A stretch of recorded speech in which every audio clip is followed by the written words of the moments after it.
Hello दोस्तों, एक बार फिर स्वागत है चैनल में। हमने इससे पिछले वीडियो जो है मांग की लोच पे बनाया था और मांग की लोच का फर्स्ट पार्ट जो है चैनल पे अपलोड कर दिया गया है। जिन बच्चों ने नहीं देखा है वो पहले उसको देख ले। आज हम मांग की लोच को प्रभावित करने वाले जो कारक होते हैं उसको समझेंगे और क्योंकि इस चैप्टर में प्रैक्टिकल भी है तो उसके फॉर्मूले को भी समझेंगे और एक क्वेश्चन भी देखेंगे। एक या दो क्वेश्चन जो है जैसा भी होगा, ज़्यादा लंबी वीडियो नहीं जाएगी तो दो क्वेश्चन कर लेंगे, नहीं तो एक क्वेश्चन, क्योंकि मैं इसके लिए जो भी प्रैक्टिकल्स होंगे उसके लिए सेपरेट वीडियो बनाऊंगा अलग से। कम से कम 4-5 जो है उसमें प्रैक्टिकल डिस्कस किया जाएगा, जो थोड़े कह सकते हो कि डिफरेंट टाइप के हैं। ऐसे कुछ क्वेश्चंस जो हैं इसमें डिस्कस किया जाएगा। तो आपसे सिर्फ अनुरोध है कि जिन्होंने नहीं देखा है पहले वो ये समझ ले कि मांग की लोच होती क्या है, देन मांग की लोच को प्रभावित करने वाले कारक आप सबको समझ में आएगा, नहीं तो ये बिल्कुल समझ नहीं आएगा। तो आप इसका फर्स्ट पार्ट देख लीजिएगा। अच्छा, और मैंने जो है आप सबकी सुविधा के लिए इसके जो थंबनेल है वो ब्लैक कलर, उसका बैकग्राउंड जो है वो ब्लैक कलर का है। मैंने हर एक चैप्टर का जो थंबनेल एक ही कलर में बनाया है, तो आप सबको उससे भी एक सुविधा हो जाती है कि जैसे रेड कलर का, इससे पहले जो मैंने डिमांड वाला चैप्टर था उसका थंबनेल ज़्यादातर जो सारा है रेड कलर का बनाया है, तो आप रेड कलर देख के समझ सकते हैं कि डिमांड का चैप्टर है। आप सबकी सुविधा के लिए कुछ चीज़ें हमने करने की कोशिश की है जिससे आपको ज़्यादा वीडियो ढूंढने की जो है मशक्कत ना करनी पड़ी, और साथ साथ में प्ले लिस्ट भी बना दिया गया है। ठीक है, व्यष्टि अर्थशास्त्र का अलग से प्ले लिस्ट बनाया गया है, तो ईजिली आप सबको मिल जाएगा, आप सब प्ले लिस्ट में जाकर देख सकते हैं। तो चलिए स्टार्ट करते हैं। मांग की कीमत लोच को प्रभावित करने वाले कारक। सबसे पहले इसको समझने से पहले आप सबको समझना है कि मैंने इससे पहले बताया था कि कीमत लोच क्या थी। भाई कुछ चीज़ें अधिक लोचदार हो सकती हैं, कुछ चीज़ें लोचदार हो सकती हैं, और कुछ चीज़ें जो हैं कम लोचदार हो सकते हैं या बेलोचदार हो सकती हैं। तो हमें यहाँ पर यही चीज़ बतानी है कि कौन सी चीज़ें अधिक लोचदार हैं और कौन सी चीज़ें कम लोचदार हैं, और ऐसा क्यों है। तो मांग को प्रभावित करने वाले कारकों का मतलब यहाँ पर यही है। अच्छा, ये चीज़ और भी समझने वाली बात है कि भाई जो ये कारक होते हैं इनमें अधिक लोचदार का मतलब क्या है या लोचदार का मतलब क्या है। तो अधिक लोचदार जब शब्द आता है तो अधिक लोचदार का मतलब होता है कि कीमत में थोड़े से भी परिवर्तन से जो मांग है उसमें बहुत ज़्यादा परिवर्तन हो जाता है, उसको हम अधिक लोचदार कहेंगे। और जब लोचदार कहा जाएगा तो कीमत में थोड़े से परिवर्तन होने से मांग में भी थोड़ा सा ही परिवर्तन होता है, तो उसको हम लोचदार कहते हैं। ठीक है, और बेलोचदार की जब बात की जाती है तो बेलोचदार मतलब होता है कीमत में ज़्यादा परिवर्तन हो जाए और मांग में कम परिवर्तन हो। ये सारी चीज़ें हमने डिस्कस की है जो पिछली वीडियो है। आप सब जो अभी नए स्टूडेंट जुड़े हैं या जिन्होंने पिछली वीडियो नहीं देखी है वो प्लीज़ पहले उसको देख लेना। तो चलिए स्टार्ट करते हैं। मैंने इनमें कुछ पॉइंट जो हैं जरूरी लगे, वैसे तो बुक्स में बहुत सारे पॉइंट्स हैं पर मुझे यूँ लगा कि ये जो पॉइंट्स हैं रिपीट किए गए हैं, तो जो एक जैसे थे उनको मैंने हटा दिया है। अभी 7 पॉइंट हम डिस्कस करेंगे। ठीक है, तो देखिए इसमें सबसे पहला है वस्तु की प्रकृति। ठीक है, तो प्रकृति में 3 प्रकार की वस्तुएं हैं: अनिवार्य वस्तु, आरामदायक वस्तु और विलासिता की वस्तु। ठीक है, तो जो अनिवार्य वस्तु होती हैं जिनकी हमें जरूरत ही होती है, चाहे उसकी कीमत में कुछ भी परिवर्तन हो, आप उसको परचेज ही करते हो, तो ऐसी वस्तुएं जो होती हैं बेलोचदार होती हैं। ठीक है, जैसे कि एग्जांपल मेडिसिन लीजिए। अब मेडिसिन एक ऐसे अनिवार्य वस्तु है कि उसकी कीमत कितनी भी ज़्यादा हो जाए आप उतना ही परचेज करेंगे, सीधी सी बात है। और कीमत कितनी भी कम हो जाए तब भी उतना ही परचेज करेंगे। ऐसा तो नहीं है कीमत कम होने से डॉक्टर ने आपको अगर 3 डोज बनाकर दिया है तो आप 10 डोज ले लेंगे उसको, ऐसा तो पॉसिबल नहीं है। तो अनिवार्य वस्तुएं जो होती हैं बेलोचदार होती हैं क्योंकि इनके कीमत में परिवर्तन से जो है मांग पे कोई परिवर्तन नहीं आता है। फिर है आरामदायक वस्तु। आरामदायक वस्तु मतलब जैसे रेफ्रिजरेटर वगैरह। तो ये जो आरामदायक वस्तुएं होती हैं ये सब लोचदार होती हैं क्योंकि इनकी कीमत थोड़ा सा ही परिवर्तन होता है तो इसके मांग में परिवर्तन होता है। थोड़ी सी कीमत कम होने पे लोग डिमांड करते हैं और ज़्यादा होने पे इसको स्किप कर देते हैं, छोड़ देते हैं भविष्य के लिए कि भविष्य में खरीद लेंगे। उसके बाद है विलासिता की वस्तु।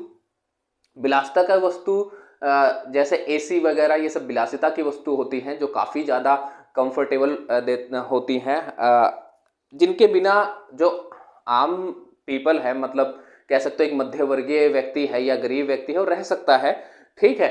तो विलासिता की वस्तु जो होती है ये अधिक लोचदार होती हैं।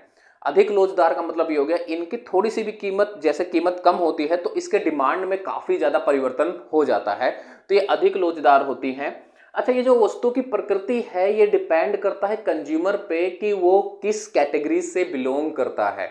जैसे खास तौर से ये आरामदायक और विलासिता की वस्तु हो सकता है कि जो हमारे लिए विलासिता की वस्तु हो वो एक अमीर व्यक्ति के लिए आरामदायक वस्तु हो।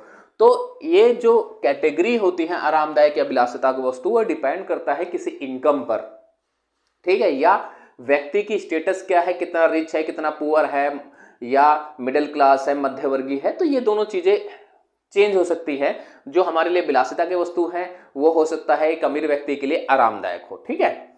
अब नेक्स्ट पॉइंट देखिए, प्रतिस्थापन की उपलब्धता। जिन वस्तुओं के प्रतिस्थापन वस्तु होते हैं, कई सारी जगह स्थानापन्न भी लिखा रहता है, तो सेम ही बात है, सब्स्टिट्यूट्स गुड्स कहते हैं इंग्लिश में, ठीक है। तो जिन वस्तुओं के प्रतिस्थापन वस्तु होते हैं वह सब वस्तुएं लोचदार होती हैं। ऐसा क्यों होता है? अगर प्रतिस्थापन बहुत ज्यादा अधिक उपलब्ध है तो क्या होगा कि थोड़ी सी भी कीमत ज्यादा होने पे लोग क्या होते हैं, प्रतिस्थापन वस्तु की तरफ भागने लग जाते हैं, ठीक है। उस वस्तु को खरीदना बंद कर देते हैं, उसके प्रतिस्थापन की तरफ भागने लग जाते हैं। और अगर उसकी कीमत जो है कम हो जाए तो जो प्रतिस्थापन वस्तु होती है उसकी तरफ ध्यान नहीं देते हैं, उसी चीज को ज्यादा परचेज करते हैं।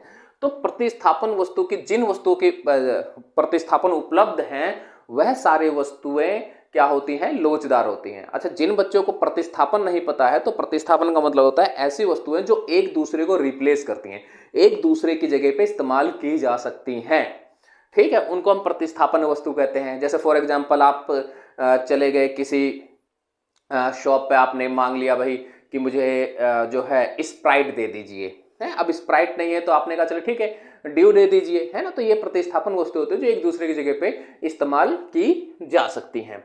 फिर है आय का स्तर। अब ये आय का स्तर भी जो है डिसाइड करता है कि कौन सी वस्तु लोचदार है, कौन सी वस्तु बेलोचदार है। जिन वस्तुओं पर आय का एक छोटा सा स्तर खर्च होता है, मतलब आय का छोटा सा भाग खर्च होता है, वह सारी वस्तुएं बेलोचदार होती हैं। क्योंकि जो कंज्यूमर है, जो उपभोक्ता है, वो ये ध्यान ही नहीं देता है कि क्या गया क्या नहीं गया, कि उनकी कीमत बढ़ने पे भी उसकी डिमांड वैसी बनी रहती है। जैसे एक माचिस ले लीजिए, तो माचिस जो है पहले 25 पैसे की आती थी, आज 1 रुपए की आती है, लेकिन इसका अर्थ तो नहीं है कि भाई माचिस की कीमत 1 रुपए होगी तो लोगों ने डिमांड करना ही छोड़ दिया है। तो जिन वस्तुओं पे आय का स्तर बहुत छोटा खर्च होता है, बहुत कम खर्च होता है, वह सारी वस्तुएं बेलोचदार होती हैं। और जिन वस्तुओं पे आय का स्तर बहुत बड़ा खर्च होता है, मतलब बहुत ज्यादा कीमती पैसा ज्यादा लगता है, वह सब लोचदार होती हैं। उसे खरीदने से पहले व्यक्ति ये सोचता है कि भाई इसकी कीमत कितनी है, कितनी ज्यादा है, कितनी कम है। जैसे अभी मैंने एग्जांपल दिया था, रेफ्रिजरेटर वगैरह हो गए, ठीक है। तो ऐसी वस्तुएं क्या होती हैं कि इनकी कीमत थोड़ी सी भी ज्यादा हो जाएगी तो लोग डिमांड करना कम कर देते हैं कि जब कम होगी तब ले लेंगे, ठीक है। तो जिन वस्तुओं पे आय का स्तर ज्यादा खर्च होता है वह सारी लोचदार होती हैं, और आय का स्तर जिन पे कम खर्च होता है वह सारी बेलोचदार होती हैं। नाउ, उपभोग को स्थगित करना। स्थगित करना मतलब छोड़ देना। जिन वस्तुओं को आप भविष्य के लिए छोड़ सकते हैं, भविष्य के लिए कि भाई आज महंगी है, मैं जब सस्ती होगी तब खरीद लूंगा, तो वो सब लोचदार होती हैं। और जिन वस्तुओं को आप भविष्य के लिए छोड़ नहीं सकते हैं, तो एक तरह से समझ सकते हैं जिन वस्तुओं को आप छोड़ नहीं सकते हैं वह सब अनिवार्य है, सीधी सी है, भाई मजबूरी है ना, परचेज करना, खरीदना मजबूरी है। तो जिनको भविष्य के लिए नहीं छोड़ सकते हैं वह सब बेलोचदार होंगे। वही एग्जाम्पल ले लीजिए, मेडिसिन वगैरह हो गया, नमक वगैरह हो गए, तो ये क्या है, अनिवार्य वस्तु है, इनको खरीदना ही पड़ेगा, इनकी कीमत कितनी भी कम ज्यादा हो, ठीक है। तो जिनको भविष्य के लिए छोड़ा जा सकता है कि आज कीमत ज्यादा है, हम बाद में खरीद लेंगे, ठीक है, तो वो सब लोचदार होती है। जिनको नहीं छोड़ा जा सकता है, उसकी कीमत कितनी भी ज्यादा कम हो, खरीदना मजबूरी है, तो वो सब बेलोचदार होती है। आई होप आप सबको ये 4 पॉइंट समझ में आ गए होंगे। अब बात करते हैं विविध प्रयोग। जिन वस्तुओं के कई सारे प्रयोग होते हैं, जैसे मिल्क, वह सब लोचदार होती हैं। उनकी कीमत कम होने पे ना लोग बहुत सारे कामों में लेने लग जाते हैं, उसकी डिमांड बढ़ जाती है और बहुत ज्यादा बढ़ जाती है। जैसे मान लीजिए कि अगर दूध है, दूध अभी 64-65 रुपये लीटर है, अगर 30 रुपये लीटर हो जाए ना, तो जिस घर में सिर्फ चाय बनता था वो सब अब दही भी जमाना शुरू कर देंगे, दूध पीना भी शुरू कर देंगे और डिमांड करना शुरू कर देंगे।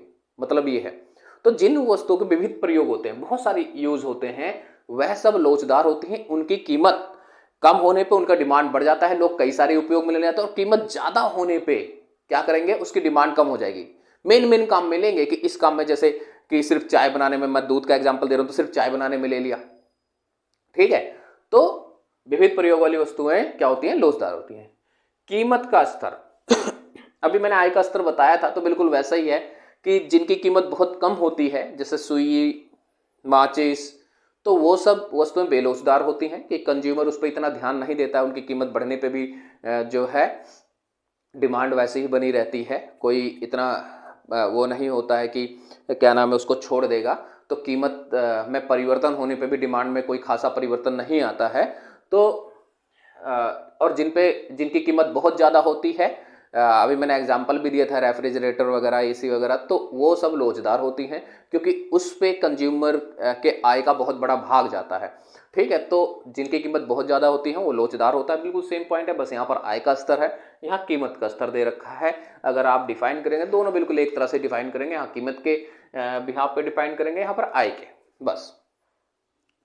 उसके बाद आदत लगना, जैसे भाई अल्कोहल वगैरह हो गया, दारू शराब सिगरेट, ये सब जिन चीज़ों की आदत लग जाती है वह सब बेलोचदार होती है। कंज्यूमर को फर्क नहीं पड़ता है कि कितनी कीमत है, कंज्यूमर को कोई फर्क नहीं पड़ता है कितनी कीमत है, उसे वो चीज चाहिए क्योंकि आदत लग चुकी है, ठीक है। तो आदत लगने से भी क्या होता है, वस्तुएं बेलोचदार होती हैं, ठीक है।